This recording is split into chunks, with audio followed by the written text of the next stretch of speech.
ചക്ക വരട്ടിയ പാത്രത്തിൽ ഒന്നും കളയാതിരിക്കാൻ നമുക്ക് ചെറിയൊരു ചക്കപ്രഥമൻ വെക്കാം. കുറച്ച് വെള്ളമൊഴിച്ച് ഇളക്കി കട്ടകളെല്ലാം ഉടച്ച് ചെറുതീയിൽ വെക്കണം. അതിനുശേഷം ശർക്കരപ്പാവ് ഉണ്ടാക്കാം.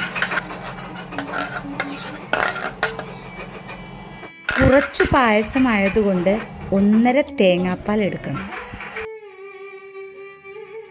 നന്നായി തിളച്ചു വരുമ്പോൾ അരിമാവ് 3-ാം തേങ്ങാപ്പാലിൽ കലക്കി ഒഴിച്ചു കൊടുക്കണം.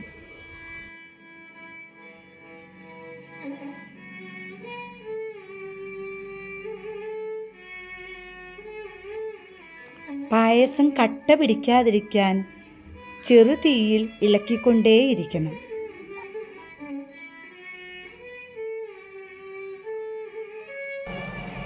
അതിനുശേഷം ശർക്കരപ്പാവ് ചേർക്കാം.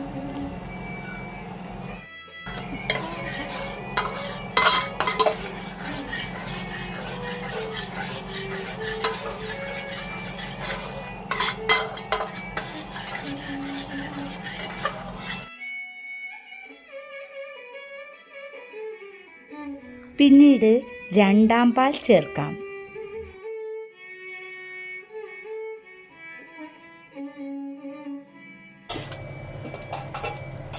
പാകമാകുമ്പോൾ ചുക്കുപൊടിയും അല്പം ഏലക്കാപ്പൊടിയും ചേർക്കണം.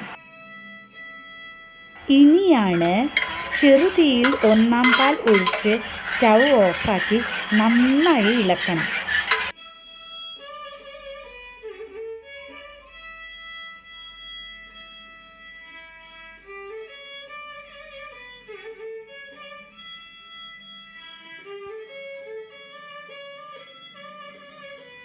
ഇനി നെയ്യിൽ വളരെ ചെറുതായി അരിഞ്ഞ തേങ്ങാക്കൊത്ത് ഇളം ചുവപ്പ് വരുന്നവരെ വഴറ്റി പായസത്തിൽ ചേർക്കണം.